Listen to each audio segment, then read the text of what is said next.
ஏகனை போற்றி, இணையாளும் ஈசனை போற்றி, பிரணவத்தின் பொருள் தந்து தகப்பன் சுவாமி என்று பெயர் கொண்ட என் குருநாதா போற்றி, ஸ்கந்தாசனம். இளைஞர்களே, எல்லோரும் சுகமாகவும் சந்தோஷமாகவும் இருக்கிறீர்களா? கண்டிப்பாக இருப்பீங்க, இருக்கணும்.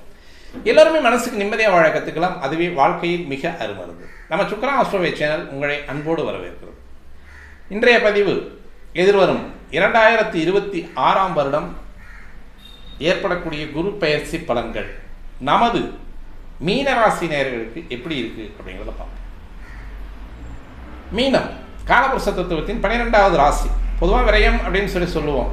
அதாவது விரயஸ்தானத்தில் ஆட்சி பெறக்கூடிய குரு அப்படின்னு சொல்லக்கூடியது 12ஆம் பாவம் அப்படின்னு சொல்லக்கூடிய இடத்துல இந்த மீனராசியில் தான் ஆட்சித்தன்மை அப்படின்னு சொல்லக்கூடிய இடத்துல குரு இருக்கார். உங்களுடைய ராசிநாதன் குரு.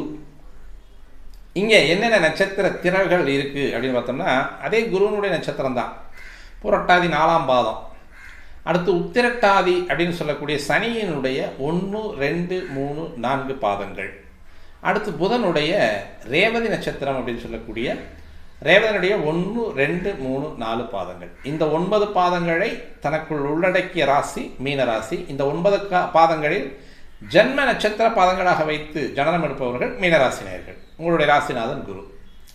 இப்போ இந்த குரு எங்கே சார் இருக்கார்? காலபுருஷத்தில் சுழற்சி, கால சுழற்சியில் இப்போ எங்கே இருக்கார் அப்படின்னா உங்களுக்கு 4ஆம் இடம் அப்படின்னு சொல்லக்கூடிய அர்த்தாஷ்டம குரு அப்படின்னு சொல்லுவோம். பொதுவாகவே அஷ்டம குரு, 6ல் குரு, அதே 8, அதாவது அஷ்டம குருன்னு சொல்லக்கூடிய 8ல் குரு, 10ல் குரு, இதெல்லாம் கொஞ்சம் சிரமத்தை கொடுக்கக்கூடிய குருவாக இருக்கும். அப்போது ஏற்கனவே இங்கே சனி உட்காந்து ஜென்மச்சனியாக இருக்கார். கடந்த 2.5 வருஷமாக எனக்கு ரொம்ப கடுமையான சிரமத்தில் இருந்த ஒரு நிலைப்பாடு அப்படின்னு சொல்லக்கூடியது. இப்போ ஜென்மத்தில் இருக்கக்கூடிய சனி இப்போ குரு பயிற்சி ஆனால் மட்டும் எனக்கு ஏதாவது பெருசாக நடந்துட போகுதா அப்படிங்கிறத நம்ம ரொம்பவும் ஒரு கலக்கத்தோடு இருக்கக்கூடிய மீனராசி நேயர்களுக்கு இது மிகப்பெரிய எதிர்பாராத விதமான நல்ல பலன்களை தரக்கூடிய உங்கள் ராசிநாதனாக இந்த குரு 4ஆம் இடத்திலிருந்து 5ஆம் இடத்திற்கு பயிற்சியாகக்கூடிய ஒரு அமைப்பு அப்படின்றது மிக மிக அற்புதமான ஒரு காலகட்டமாக இருக்கக்கூடிய ஒரு அமைப்பு அப்படின்றது துளியும் சந்தேகம் இல்லை. காரணம், ராசியிலிருந்து 4வது ராசியில் போயிருக்கக்கூடிய அர்த்தாஷ்டம குரு அப்படின்னு சொல்லக்கூடிய அஷ்டம குருவில் என்னென்ன பாதிப்பை தருவார், அதாவது அசுப பலன்களை எந்தெந்த அளவுக்கு தருவாரோ அதில் பாதி அளவுக்கு இந்த இடத்துல கொடுப்பார் அப்படின்றத எந்த விதமான சந்தேகமும் இல்லை. இங்கே இருக்கக்கூடிய குரு, இந்த ஆட்சி குரு இங்கே இருக்கக்கூடிய ஒரு அமைப்பு அப்படின்னு சொல்லக்கூடிய இது வரைக்கும் அங்கே தான் இருக்கார்.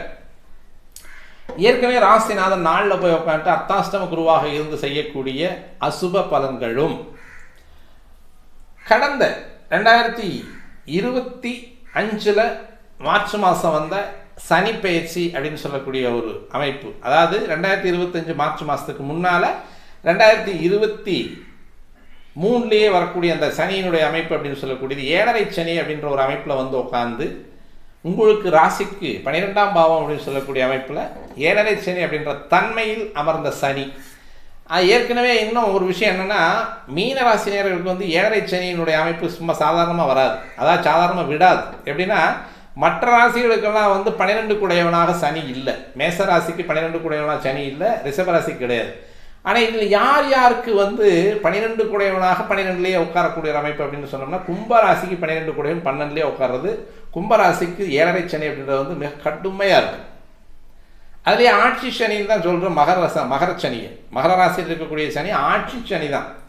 ஆனால் இங்கே மீன ராசிக்கு 12ல் உட்காரக்கூடிய சனின்றது மூலத்திரிகோணம் பலமிக்க சனியாக இருக்கக்கூடிய ஒரு அமைப்பு. இப்போ அந்த பலமிக்க சனியாக இருக்கக்கூடிய 12 குடையும் 12லேயே உட்காரும் பொழுது மிக கடுமையான ஒரு பலன்களை சந்திக்க வேண்டிய ஒரு காலகட்டம் அப்படின்றது கொஞ்சம் எந்த ராசியாக இருந்தாலும் எந்த கிரகமாக இருந்தாலும். இப்போ மேசராசிக்கு 12 குடையன் குரு, அவர் 12 உட்கார்ந்தாலும் அது என்ன பண்ணுவார், சுபகிரகமாக இருக்கக்கூடிய ஒரு அமைப்பிலும் அந்த சுபகிரகத்தினுடைய தன்மையை மீறி விரயஸ்தானம் அப்படின்ற இடத்துல உட்காரும் பொழுது முழுமையாக சுபகிரகம் மறைந்து நமக்கு என்னென்ன சிரமங்களை கொடுக்கணுமோ அத்தனை சிரமத்திற்கும் குரு காரகம் ஆயிடும். அப்போது சுபகிரகத்தினுடைய அமைப்பு அப்படி இருக்கும் பொழுது இந்த மீனராசிக்கு மூலத்திரிகோணத்தில் உட்காரக்கூடிய சனியினுடைய அமைப்பு அப்படின்றது இன்னும் கடுமையான ஒரு விஷயத்தை தானே கொடுக்கும்.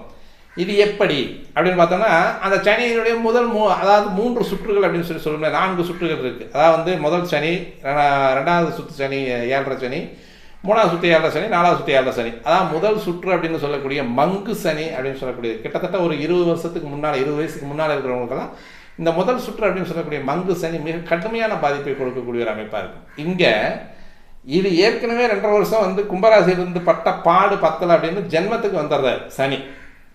2026 3ஆம் மாதத்தில் வந்து ஜென்மத்துக்கு வரக்கூடிய ஒரு அமைப்பு. இப்போ இங்கே இருக்கக்கூடிய குருவும் பொதுவாக 4ஆம் இடம் அப்படின்னு சொல்லக்கூடிய அர்த்தாஷ்டமம் அப்படின்னு சொல்லக்கூடிய இடத்துல போய் உட்கார்ந்தது 2025 மே மாதத்துலேயே வந்து அவர் மீனராசி, அதாவது மிதுன ராசிக்கு போன ஒரு அமைப்பு அப்படின்றது. அதாவது பொதுவாக ஜென்மத்திலிருந்து 2வது ராசி மேச ராசி, 3வது ராசி வந்து ரிஷப ராசி, 4வது ராசி வந்து மிதுன ராசி அப்படின்னு சொல்லக்கூடிய மிதுன ராசியில் அமர்ந்த அமைப்பு அப்படின்றதும் இந்த சனியினுடைய அமைப்பு அப்படின்றது வந்து மீனராசினியர்களுக்கு மிக கடுமையான பாதிப்புகளை தந்த ஒரு அமைப்புன்றது வந்து எந்த விதமான சந்தேகமும் இல்லை. என்னென்ன கடுமையான அமைப்பு என்ன அமைப்பு?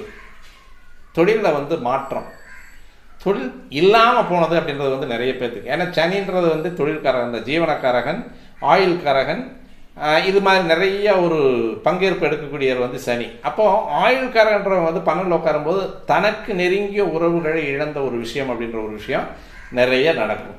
ஏன் தனது வாழ்க்கைக்கே அந்த கடைசி எல்லைக்கு போயிட்டு வந்த மீனராசி நேயர்களும் நிறைய பேர் உண்டு. 12ஆம் இடத்துல சனி அப்படின்னு சொல்லக்கூடியது. அதே மாதிரி வந்து இந்த ஜென்மத்தில் வந்து உட்காரக்கூடிய அமைப்பு அப்படின்றது, 12ல் உட்காரக்கூடிய அமைப்பும் ஜென்மத்தில் உட்காரக்கூடிய அமைப்பும் அப்படின்றது தொழிலில் வந்து நிறைய நஷ்டத்தை ஏற்படுத்தக்கூடிய ஒரு அமைப்பு அப்படின்னு சொல்லக்கூடியது. இப்போது 2025 மார்ச் மாதம் டிரான்சிட் ஆன சனி, உங்களுடைய ஜென்மத்துக்கு வந்த சனி அப்படின்றது வந்து பசி அப்படின்ற ஒரு நோயை, கொடிய நோயை கொண்டு வந்து கொடுத்துருப்பான். அதாவது இளமையில் பசி அப்படின்னு சொல்லக்கூடியது, வறுமையில், அதாவது இளமையில் வறுமை, வறுமையில் பசி அப்படின்னு சொல்லக்கூடியது. அந்த முதல் சுற்றுக்காரங்களுக்கு வந்து நிறைய சாப்பாட்டுக்காக அலைவாங்க. அதாவது எப்படி அலைவாங்க அப்படின்னா, ஹாஸ்டல் இருக்கிறவங்களுக்கு சரியான சாப்பாடு கிடைக்காது.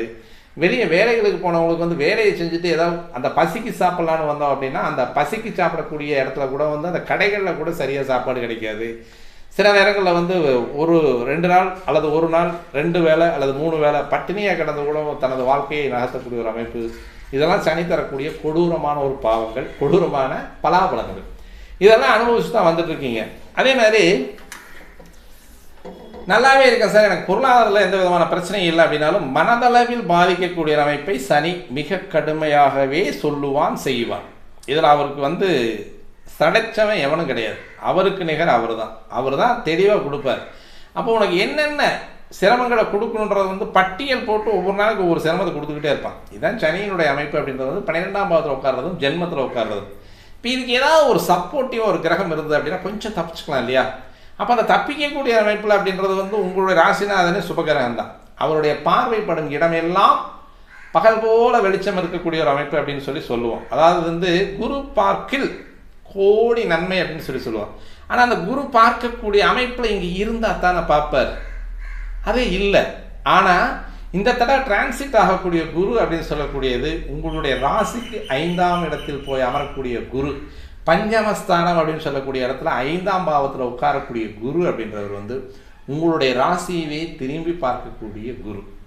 இப்போ இந்த இடத்துல நல்ல, அதாவது எப்படி உச்சகட்டமான சுபபலன்களை அள்ளித்தரக்கூடிய ஒரு குருவாக வந்து உட்காரான். தன்னுடைய வீட்டை தானே திரும்பி பார்க்கக்கூடிய, எப்போவுமே என்னுடைய சொத்தை நான் திரும்பி பார்க்குறேன், என்னுடைய ஏரியா, அதாவது என்னுடைய ஃபோக்கஸ் ஃபுல்லாமே என்னுடைய ஏரியாவுக்குள்ளே இருக்குது. அப்போ நான் எதையுமே அந்த இடத்துல வந்து ஒரு சிறிய ஒரு நஷ்டத்துக்குமே உருவாக்க விடக்கூடாத ஒரு அளவுக்கு தான் என்னுடைய கண்காணிப்பு இருக்கும், என்னுடைய ஃபோக்கஸிங் இருக்கும். அப்போது அந்த மாதிரியான ஃபோக்கஸ் அப்படின்னு சொல்லக்கூடியதை குரு உங்களுடைய ராசிக்கே திருப்பிக்கூடிய ஒரு அமைப்பு. இப்போ இந்த இடத்துல இருக்கக்கூடிய குரு இப்போ இங்கே டிரான்சிட் ஆகிறாரு. அந்த டிரான்சிட் அப்படின்னு சொல்லக்கூடியது 2026 வருஷம் ஜூன் மாதம் 1ஆம் தேதி இரவு, இன்னும் சொல்லப்போனால் 2ஆம் தேதி அதிகாலை அப்படின்னு சொல்லலாம், அல்லது 1ஆம் தேதி இரவு 1:30 மணிலிருந்து 1:45 மணி நேரம்.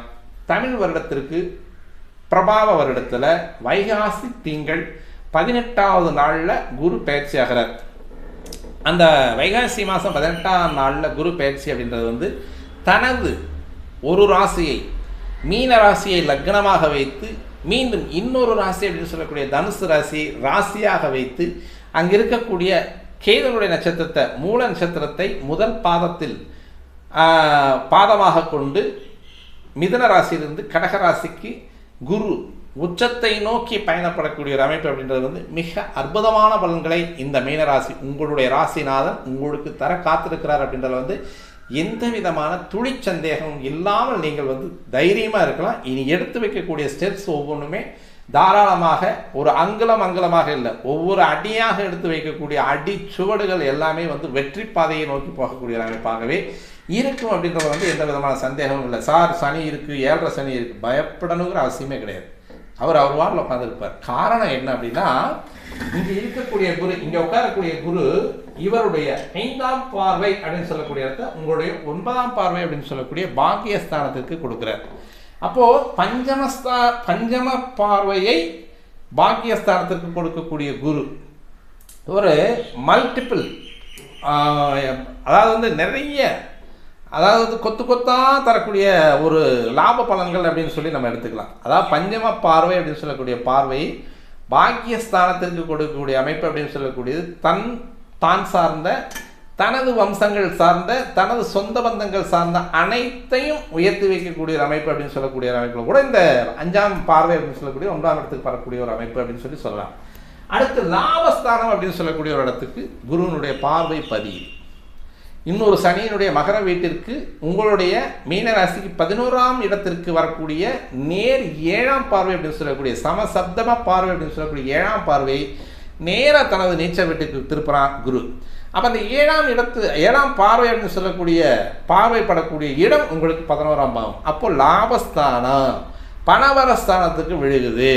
அப்போ பணவரஸ்தானத்துக்கு விழுகக்கூடிய ஒரு அமைப்பு அப்படின்றது வந்து இதுவரைக்கும் சிக்கலில் இருந்தவங்க, கடனில் இருந்தவங்க, ரொம்ப நாளாக நான் வந்து இந்த உயர் படிப்பு அப்படின்னு சொல்லக்கூடிய அமைப்பில் என்னால் படிக்காமே இருந்துட்டேன், இனிமேலாவது எனக்கு வந்து அது வந்து கைகூடுமா, 2வது கல்யாணம் பண்ணுறதுக்கு எனக்கு வாய்ப்புகள் இருக்கா, அல்லது இதுவரைக்கும் நான் காதலித்தவளை கைப்பிடிக்க மனம் முடிக்க ஒரு வாய்ப்புகள் இருக்கா, அல்லது காதலித்தவனை நான் கரம் பிடிப்பதற்கான வாய்ப்புகள் இருக்கா, எல்லாமே இங்கே நிறைவாக நடக்கக்கூடிய ஒரு அமைப்பு. யாருடைய சங்கடமும் இல்லாமல், எந்த விதமான எதிர்ப்பும் இல்லாமல் உங்களுடைய ஆசைகளும் எண்ணங்களும் நிறைவேறக்கூடிய ஒரு காலகட்டம் அப்படின்றது வந்து 2026 ஜூன் மாதத்திலிருந்து அடுத்து 2027 ஜூன் மாதம் வரைக்கும் உங்களுக்கு பொன்னான வாய்ப்புகளை தரக்கூடிய பொன்னவன் என்று சொல்லக்கூடிய குரு கடகராசியில் அமரக்கூடிய ஒரு அமைப்பு அப்படின்னு சொல்லக்கூடியது மிக நிதானமான பலன்களை, அதிகமான சுப பலன்களை தரக்கூடிய ஒரு அமைப்பில் வந்து உட்காரக்கூடிய குரு அப்படின்றத நீங்கள் எடுத்துக்கலாம். இதில் உங்களுக்கு ரொம்ப மனசு சந்தோஷமான நிகழ்வுகளை நடத்தக்கூடியவனாக இந்த குரு உட்காரக்கூடிய ஒரு அமைப்புன்றதுல வந்து எந்த விதமான சந்தேகமும் கிடையாது. அடுத்து தன் வீட்டை தானே திரும்பி பார்க்கக்கூடிய குரு அப்படின்னு சொல்லக்கூடியது தனது 9ஆம் பார்வையை உங்களுடைய ராசிக்கு திருப்ப கொடுக்கக்கூடிய ஒரு அமைப்பு அப்படின்றது வந்து அங்கே இருக்கக்கூடிய சனியை அந்த அசுபத்தன்மையிலிருந்து சுபத்தன்மைக்கு மாற்றக்கூடிய ஒரு அமைப்பு அப்படின்னு சொல்லக்கூடியது. அப்போ சுபபலம் பெறக்கூடிய சனி அப்படின்றது என்னென்ன விஷயங்களை செய்வார்.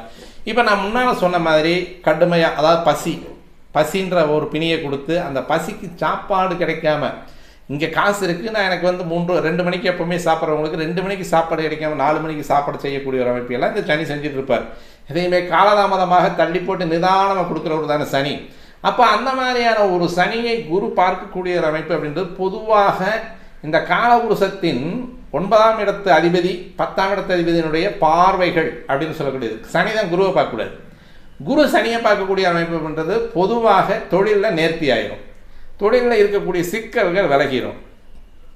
இது வரைக்கும் நான் சஸ்பென்ஷனில் இருக்கேன், மீண்டும் வந்து டியூட்டியில் ஜாயின் பண்ணுறதுக்கான வாய்ப்புகள் இருக்குது. இது வரைக்கும் எனக்கு வரக்கூடிய அந்த பிஎஃப் நிலுவைத் தொகை, ஆயுள் காப்பீட்டு தொகை, இது வரைக்கும் வந்து நான் போட்டு வச்சுருந்த இன்சூரன்ஸில் வந்து நிறைய குளறுபடிகள் நடந்து போச்சு.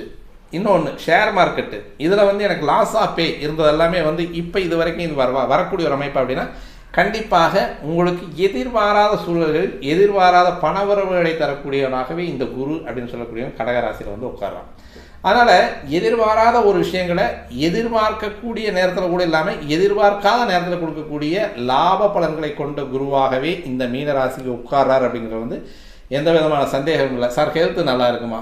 அருமையான முறையில் போகும். என்ன இப்போ இந்த நேரத்தில் வந்து கொஞ்சம் இந்த வழிப்பயணங்கள் அப்படின்னு சொல்லக்கூடிய கொஞ்சம் தூரம், ரொம்ப தூரம் போகிறவங்களுக்கு, பயணம் மேற்கொள்ளக்கூடியவங்களுக்கு வந்து ஏதாவது ஏற்கனவே வந்து ப்ரிகாஷனாக ஏதாவது நீங்கள் மருந்துகள் எடுத்துக்கிட்டு இருக்கீங்க அப்படின்னா அந்த மருந்துகளை வந்து தொடர்ச்சியாக எடுத்துக்கிட்டு அப்புறமா நீங்கள் வந்து தொடர் பயணங்கள் தொலைதூர பயணங்களை மேற்கொண்டுக்குங்க. அப்படி இல்லை அப்படின்னா கொஞ்சம் சிரமத்தை கொடுக்கக்கூடியவனாகவே இந்த சனி இருப்பான். அது எப்போவுமே வாய்ப்பு எப்போ கிடைக்கும், காலை எப்போ வரலாம் அப்படின்னு சொல்கிறதுல வந்து ரொம்ப தெளிவாக இருப்பார். அதனால் நீங்கள் என்ன பண்ணுறீங்கன்னா அதுக்கு வாய்ப்பு கொடுக்காமல் முன்னெச்சரிக்கையாக இருக்கக்கூடிய ஒரு அமைப்பு அப்படின்னு சொல்லக்கூடியதில் நீங்கள் இருந்துக்கிட்டீங்கன்னா பரவாயில்ல. இன்னொன்று, ஜென்மச்சனி அப்படின்னு சொல்லக்கூடிய மீனராசினியர்களுக்கு ஜென்மத்தில் இருக்கும்போது நமக்கு நிறைய பசிக்கும். எப்போவுமே சனி வந்து ராசிக்குள்ளே வந்துட்டார் அப்படின்னா நிறைய பசி எடுக்க ஆரம்பிச்சிடும். அதாவது சொல்லுவாங்க, அந்த அன்னத்துக்கு வந்து ரொம்ப கஷ்டப்பட்டு அதை சாப்பிடக்கூடிய ஒரு காலகட்டம் அப்படின்னு சொல்லுவாங்க. அதாவது ஒரு வித்தியாசமான ஒரு வார்த்தையில் சொல்லுவாங்க, அது வேண்டாம் நமக்கு. அந்த பசி அப்படின்னு சொல்லக்கூடிய ஒரு நோயை சனி தருவதற்கு தயங்க மாட்டார் ஜென்மத்தில் வரும்போது. அப்போ இந்த நமக்கு வரக்கூடிய பிணியை அடுத்தவங்களுக்கு நம்ம வந்து தீர்த்துக்கிட்டு இருந்தோம் அப்படின்னா நம்மளுடைய பிணி தானாக தீர்ந்துடும். அதாவது வந்து ஊரார் பிள்ளையை ஊட்டி வளர்ப்பது அப்படின்னு சொல்லுவாங்க இல்லையா. இப்போ தன் பிள்ளை தானே வளரும் அப்படின்னு சொல்லக்கூடியது. அதாவது இதுக்கு வேற ஒன்றும் இல்லை, வயிற்றுக்குள்ளே இருக்கக்கூடிய குழந்தை, நம்ம குழந்தைக்கு நல்ல ஒரு ஆகாரம் கிடைக்கணும்னா நம்ம வீட்டு அம்மா நல்லா சாப்பிடணும். இதுதான், வேற ஒன்றும் கிடையாது. ஊரார் பிள்ளையை ஊட்டி வளர்த்தா தன் பிள்ளை தானே வளரும் அப்படிங்கிறதுக்கான விஷயம் இதுதான்.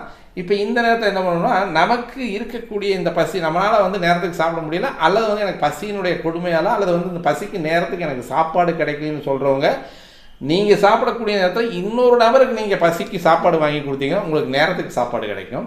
அந்த பசியினுடைய கொடுமையும் தனியும். நான் 2 நேரம் சாப்பிடல சார், 3 நேரம் சாப்பிடல சார் அப்படிங்கிற உங்களுடைய மன அங்கலாய்ப்பு அப்படின்றது வந்து கண்டிப்பாக குறையும். ஏன்னா எப்போவுமே ஜென்மச்சனிக்கு இதுதான் பரிகாரம். அந்த பரிகாரத்தை நீங்கள் மேற்கொண்டு மற்றவங்களுக்கு உங்களால் எவ்வளோ முடியுமோ, ஒருத்தருக்கு அல்லது 2 பேர்த்துக்கு பரிபூர்ணமாக சாப்பாடு பரிபூர்ணமான எண்ணத்தோடு நீங்கள் வாங்கி கொடுங்க. உங்களுடைய 7.5 சனியினுடைய ஜென்ம அமைப்பு 18 வயசுக்குள்ளே இருக்கிறவங்களுக்கு வந்து முதல் சுற்றுன்னு சொல்லக்கூடிய மங்கு சனி பாதிக்காது. 2ஆம் சுற்று லாபச்சனியாக இருக்குது. அதாவது வந்து இது பொங்கு சனின்னு சொல்லுவாங்க.